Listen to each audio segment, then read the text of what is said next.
안녕하십니까. 요절 말씀으로 4장 23절 함께 읽겠습니다. 시작.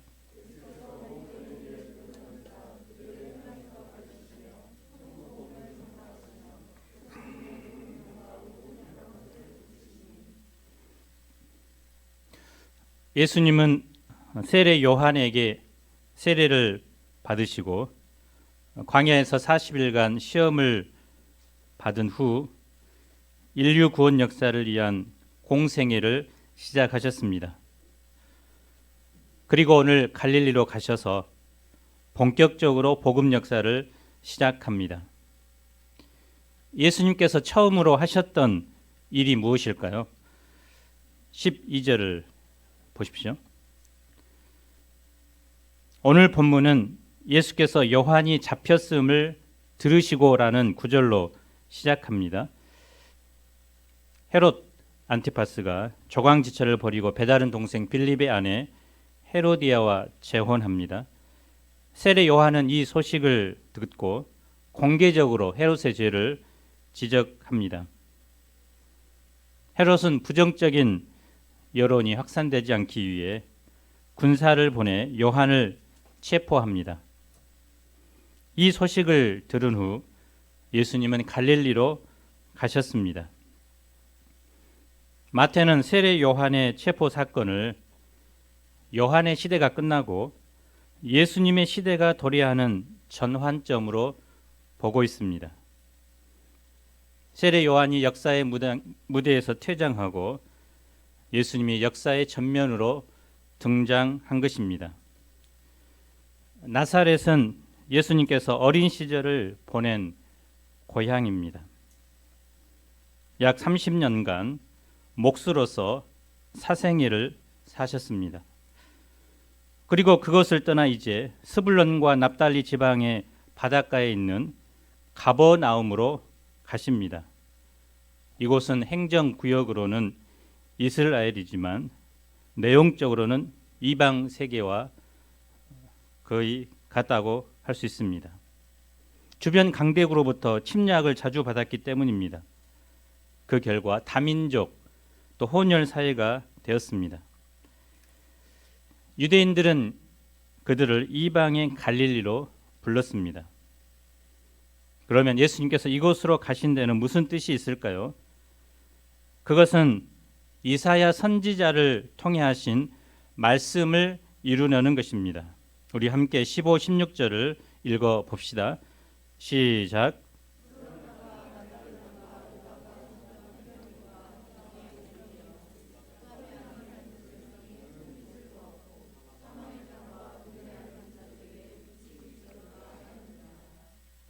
이사야 선지자는 이사야 9장 1, 2절에서 메시아가 오셔서 흑암에 앉은 이방 세계에 빛을 비출 것을 예언합니다. 그 예언이 드디어 성취된 것입니다. 하나님의 아들 예수님께서 가버나움에 가서 사심으로 성취된 것입니다.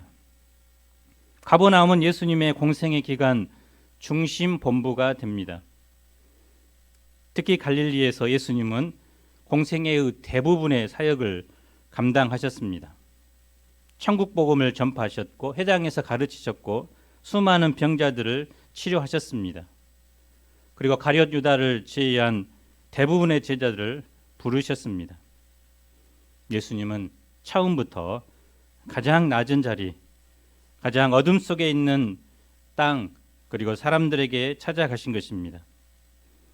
예수님께서 이방의 갈릴리에 오심으로 가장 절망적이고 비참한 그들에게 찬란한 희망과 영광이 임했습니다. 예수님의 첫 메시지가 무엇일까요? 17절을 함께 읽어봅시다. 시작.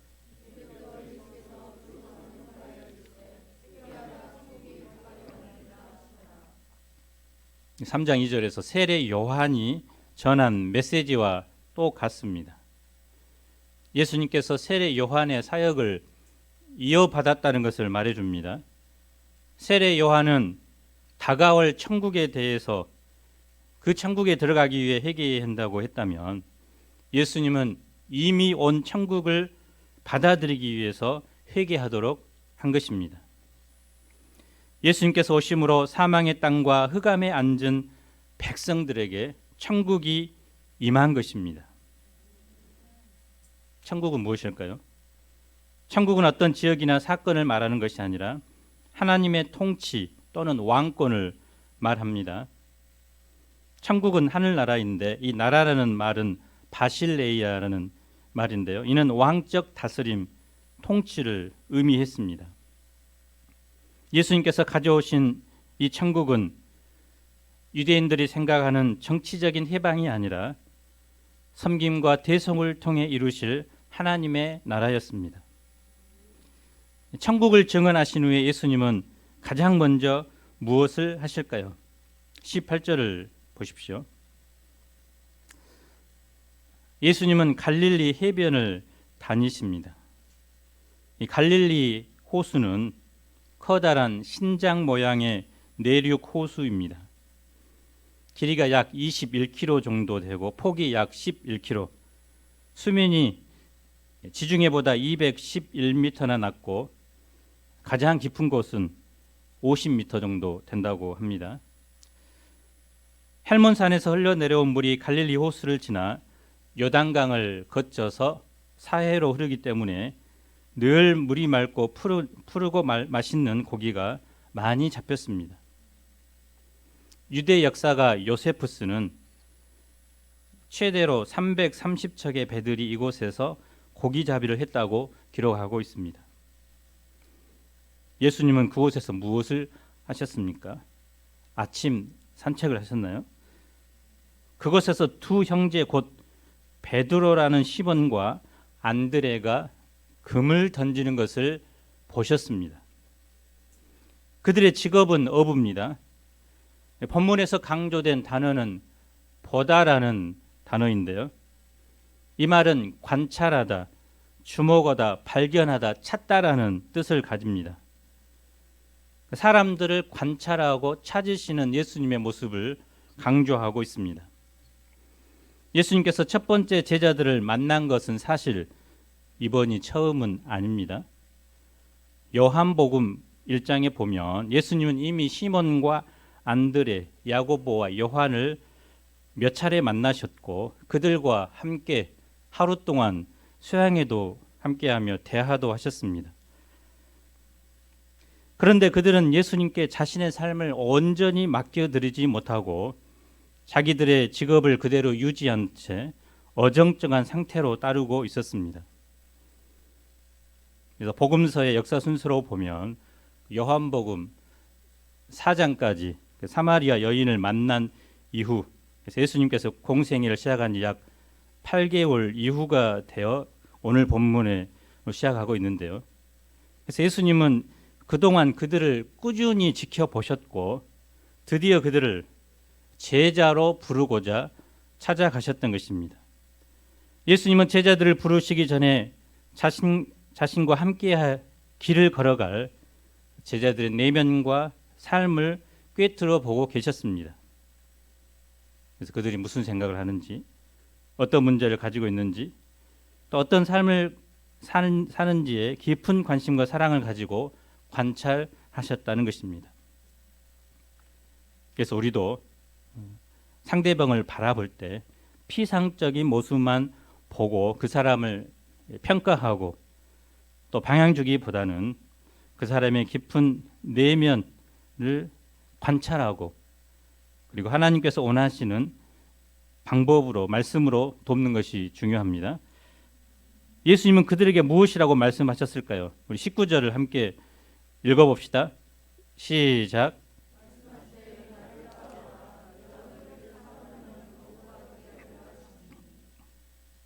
예수님의 제자 부르시는 이 사건은 독특한 사건이라고 할 수 있습니다. 당시는 일반적으로 제자가 자신의 가르침을 받고 싶은 랍비를 직접 선택해서 찾아갔습니다. 그런데 예수님과 제자들의 경우는 달랐습니다. 예수님께서 제자가 될 사람들의 삶의 현장에 직접 찾아가셨고 보셨고 그리고 그들을 부르셨습니다. 주도권을 예수님께서 가지고 계셨습니다. 무엇보다 일반적인 랍비와 제자의 관계는 수업료를 매기로 해서 지식 전수를 목적으로 삼습니다. 그런데 예수님과 제자들의 관계는 전혀 다릅니다. 수업료를 따로 지불하지 않습니다. 지식 전수가 목적이 아니라 삶의 변화가 목적이었습니다. 제자들이 율법의 내용을 바르게 해석해서 삶에 적용하는 사람이 되는 것이 아니라 제자들의 삶 자체가 사람들의 어부의 삶으로 변화되는 것입니다. 그래서 예수님은 제자들에게 먼저 나를 따라오라고 명령하셨습니다. 이 나를 따라오라는 말은 언어에는 내 뒤로 오라는 뜻입니다. 그래서 예수님 뒤에 서라는 것입니다. 예수님 뒤에 서서 예수님을 보는 것입니다. 예수님의 성품과 인격과 그리고 삶을 배우는 것입니다. 이 말은 다른 사람을 제자 삼는 사역을 하기에 앞서서 먼저 자신이 예수님을 배우는 좋은 제자가 되라는 것입니다. 예수님의 좋은 제자가 되는 것은 좋은 제자를 만드는 삶보다 우선입니다. 예수님은 이를 위해 자신의 삶을 오픈했습니다. 그래서 제자들과 함께 공동생활을 시작하셨습니다. 제자들이 예수님의 가르침과 더불어서 예수님의 삶 자체를 배우기 원하셨기 때문입니다.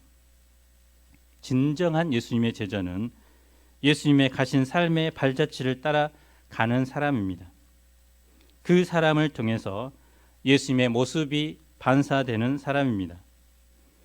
당시 제자들은 예수님이 가신 길의 끝이 무엇인지 몰랐습니다. 하지만 예수님의 뒤에 서서 한 발자국 한 발자국 그분의 발자취를 따라갔습니다.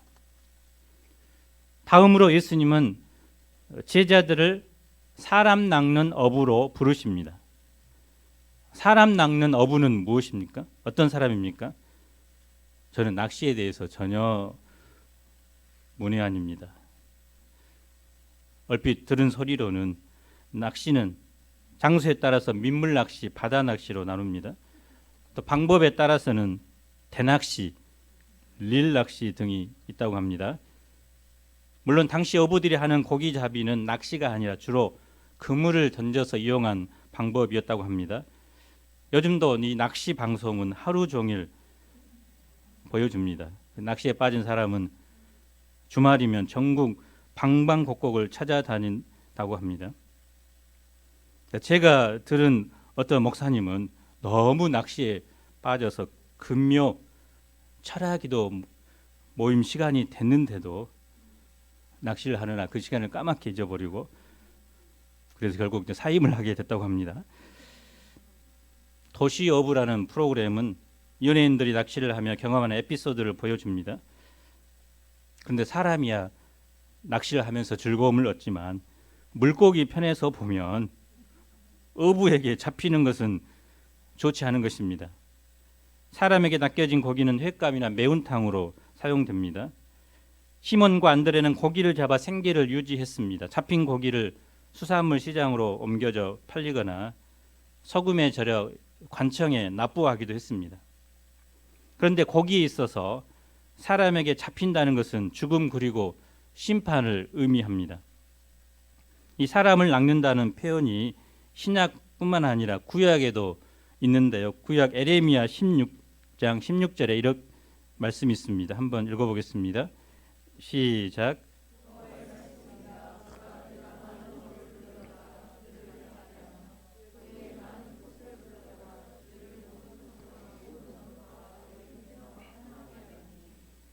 계속해서 18절을 보면 내가 우선 그들의 악과 죄를 배나 갚을 것은 그들이 그 미운 물건의 시체로 내 땅을 더럽히며 그들의 가증한 것으로 내 기업에 가득하게 하였습니다. 그래서 어부가 고기를 낚고 또 사냥꾼이 사람을 사냥하는 것은 그 죄를 범한 사람들을 심판하는 하나님의 방법이라고 했습니다. 그런데 오늘 예수님께서 제자들에게 말씀하셨던 것은 바로 전혀 다른 낚시하는 사람을 말해줍니다. 사람 낚는 어부는 죄와 죽음의 바다에서 죽어가는 영혼들을 진리의 말씀으로 살리는 사람입니다. 사람을 살릴 뿐만 아니라 죄로 병든 내면을 치료하고 하나님이 쓰실 만한 사람으로 양육합니다. 하나님의 구속 역사에 귀 쓰임 받도록 돕습니다. 그래서 어부 대신 예수님을 통해서 구원을 받고 이제 자신도 어부가 되어 사람을 구원하는 일에 쓰임 받는 것입니다. 사람은 하나님의 형상대로 지음받은 고귀한 존재입니다. 그래서 예수님께서는 한 영혼이 천하보다 귀하다고 말씀하셨습니다. 그러므로 사망으로 끌려가는 한 영혼을 구원하는 일이야말로 세상의 그 어떤 일보다도 가장 가치 있고 중요하고 시급한 일이라고 할 수 있습니다. 예수님께서 천국 사역을 시작하면서 가장 먼저 사람 낚는 어부를 부르셨다는 사실이 의미하는 바가 무엇일까요? 첫째, 천국은 사람 속에서 이루어집니다. 예수님은 새로운 천국 백성을 새로운 인물로 준비하셨습니다. 천국은 구약을 계승하면서도 새로운 사람을 중심으로 새롭게 시작합니다. 새로운 사람이란 바로 예수님을 따르는 사람입니다. 이것은 이제 유대 회당적인 개념에서 교회의 개념으로 바뀐 것입니다. 과거 유대 사회에서는 천국 백성은 혈통을 중심으로 이루어진다고 생각했습니다. 또는 율법을 지킴으로써 천국 백성이 된다고 생각했습니다. 그러나 이제는 예수님을 믿고 따르는 사람이 천국 백성입니다. 그 예수님을 믿고 따르는 사람이 바로 교회입니다. 천국은 사람 속에서부터 시작합니다. 둘째, 천국은 사람을 통해서 이루어집니다. 예수님은 혼자 천국의 일을 시작하지 않으십니다. 처음부터 그 일을 함께할 동역자를 부르셨습니다. 천국을 증언할 증인을 부르신 것입니다.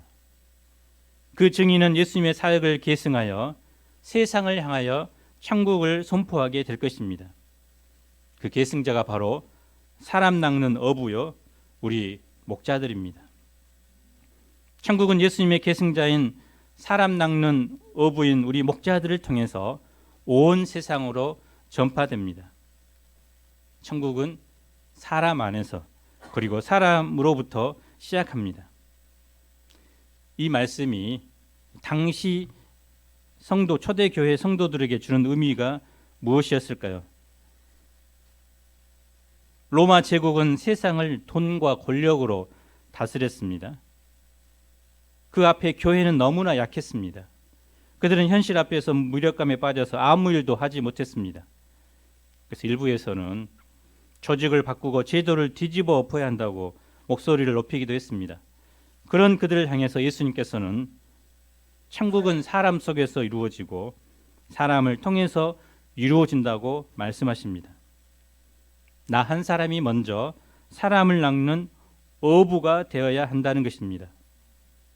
겉으로만 보면 거대한 로마 사회에서 그들 몇 사람이 사람 낚는 어부로 사는 것은 아무 의미가 없어 보입니다. 그들은 너무나 적은 숫자였고 영향력도 작기 때문입니다. 하지만 그 몇 사람을 통해서 천국은 점점 자랐습니다. 그리고 거대한 로마 제국을 바꾸어 버립니다. 지금 우리나라는 안팎으로 어려운 시절을 겪고 있습니다. 코로나19로 인해 두려움에 시달리고 경제적인 어려움에 처해 있습니다. 아무 곳이나 다니고 무엇이나 할 수 있는 일상적인 삶을 살지 못하고 있습니다. 무엇보다 교회는 세상에 대해 영향력을 잃어가고 있습니다. 더 이상 우리는 캠퍼스에서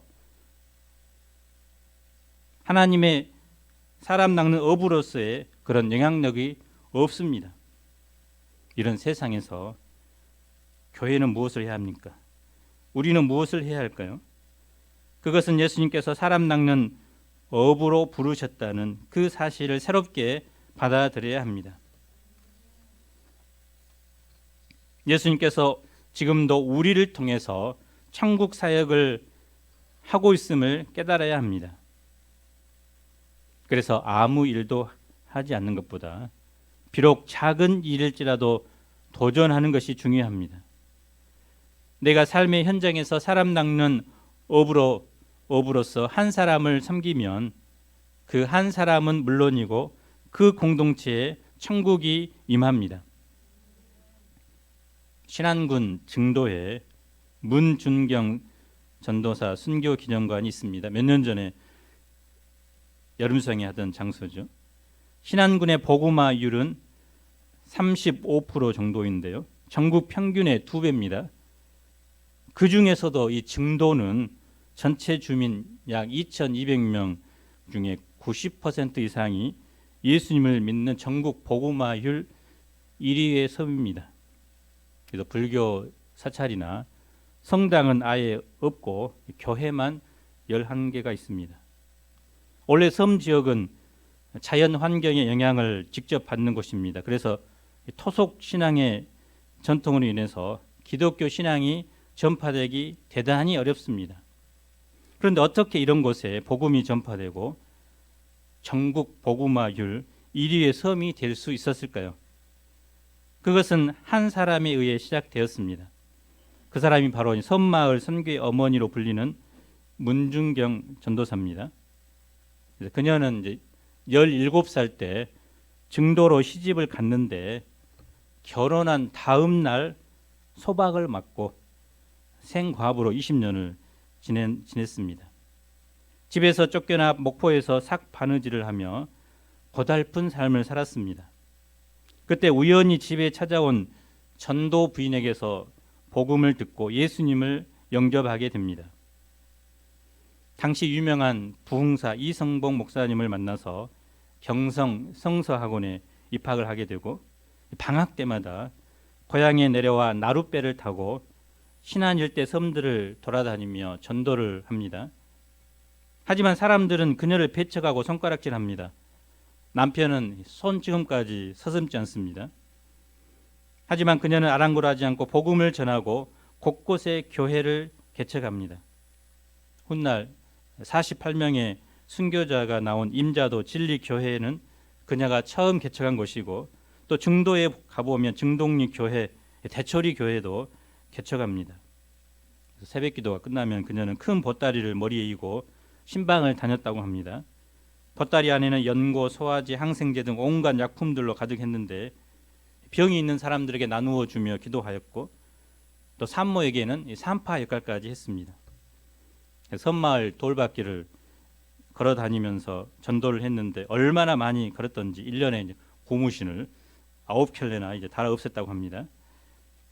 그런데 6.25 전쟁과 함께 섬마을에도 공산군이 들이닥치고 공산군에게 붙잡혔다가 풀려납니다.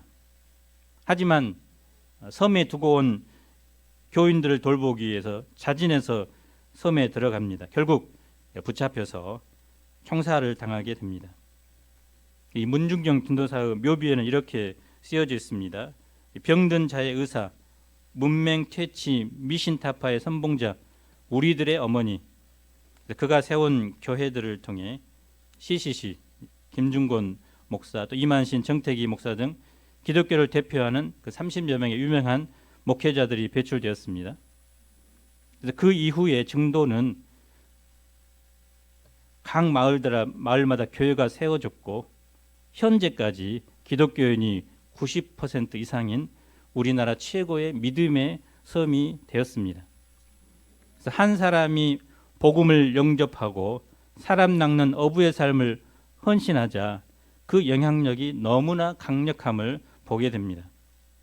그래서 여기에 오신 여러분들도 여러분이 속해 있는 직장 그리고 캠퍼스에서 비록 소수의 한 사람이지만 예수님의 부르심에 순종하여 제자의 길을 가면 예수님께서 위대한 사명인의 삶으로 축복해 주실 것입니다.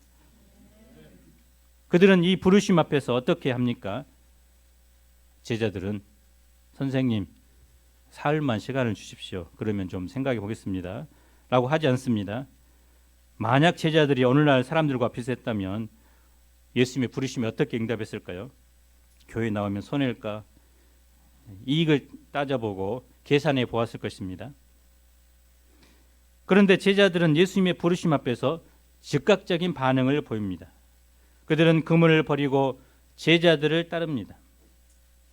그래서 예수 그리스도의 복음 앞에 자기의 생애를 걸고 따르는 사람들만이 진정한 제자라고 할 수 있습니다. 예수님은 계속해서 누구를 부르십니까? 예수님은 다른 두 형제 곧 세베대의 아들 야고보와 그의 형제 요한이 아버지와 함께 배에서 금을 깁는 것을 보시고 부르십니다. 그들도 예수님의 부름 앞에서 배와 아버지를 버려두고 예수님을 따릅니다. 제자들의 반응을 본문에서는 한마디로 버려두고 따르니라라고 요약하고 있습니다. 예수님으로부터 처음 부르심 받은 시몬과 안드레 그리고 야고보와 요한은 모두 금을, 배 그리고 아버지를 버리고 예수님을 따릅니다. 금을, 배 그리고 아버지는 그들의 삶의 터전입니다. 그들은 삶의 터전을 버리고 예수님을 따른 것입니다.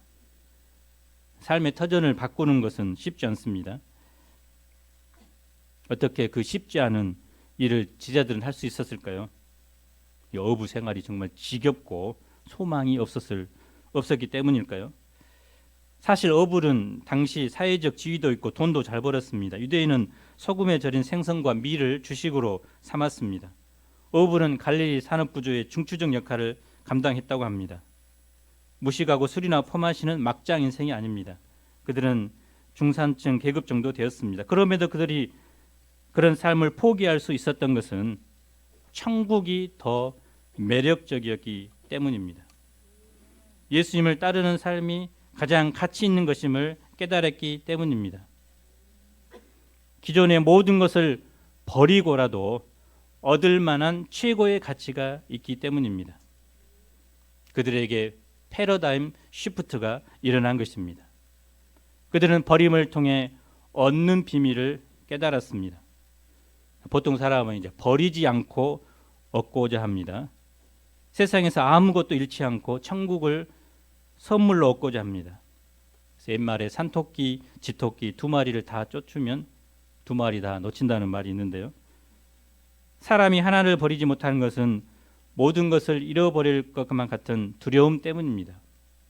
하지만 진정한 얻음은 버림을 통해서만 이루어지게 됩니다. 천국을 얻기 위해서 여러분이 가지고 있는 세상 직업을 버리라는 말이 아닙니다. 삶의 우선순위, 가치 체계를 분명하게 하라는 것입니다. 세상을 붙들기 위해서 예수님을 따르지 않는다면 그것은 천국을 포기하는 것입니다. 예수님을 따르는 일에 내 삶의 우선순위를 두는 것이 중요합니다. 그런 사람이 천국을 얻습니다. 그리고 천국을 증언하는 삶을 살 수 있습니다. 예수님은 이 시간도 우리를 부르십니다. 나를 따라오라. 내가 너희를 사람을 낚는 어부가 되게 하리라. 예수님은 계속해서 천국 복음을 어떻게 전파하실까요? 23절을 함께 읽어봅시다. 시작.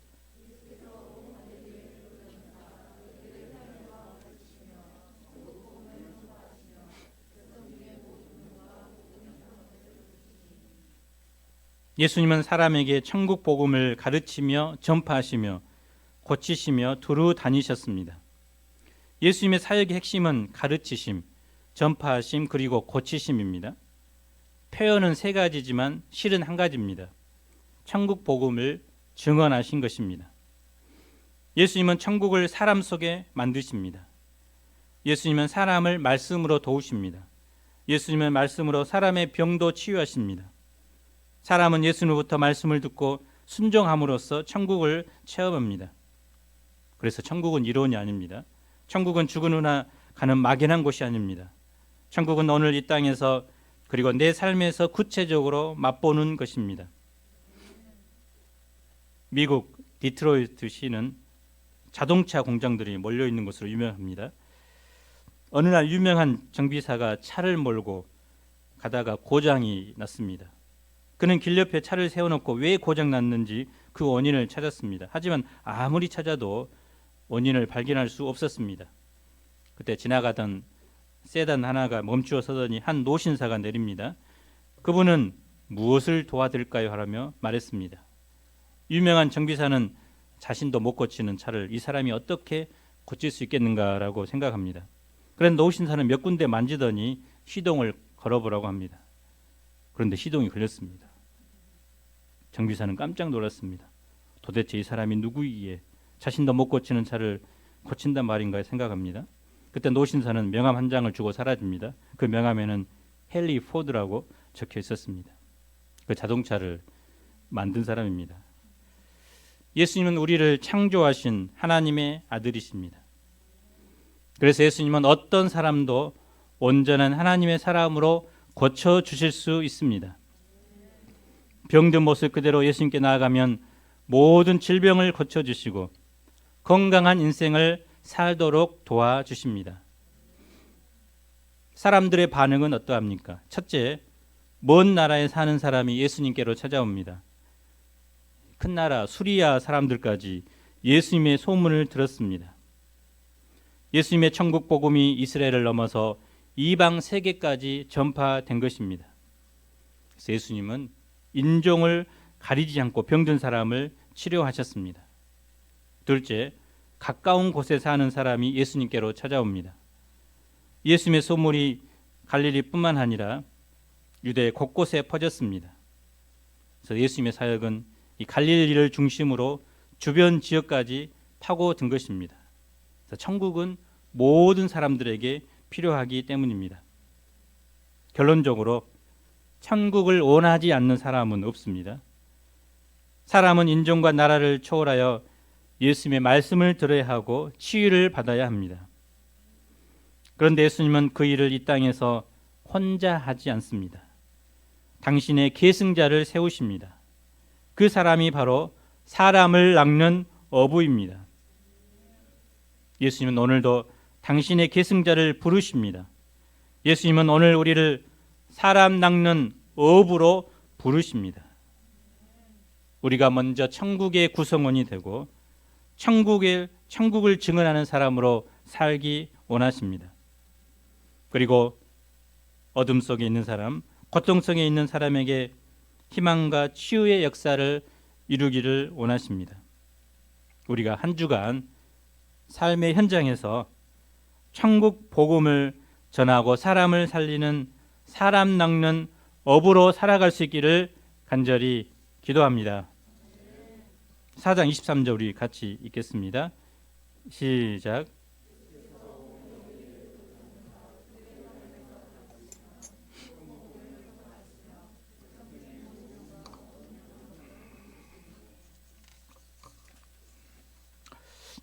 거룩하신 하나님 아버지, 주님은 복음 역사를 시작하시면서 먼저 천국 복음을 전할 사람들을 세우십니다.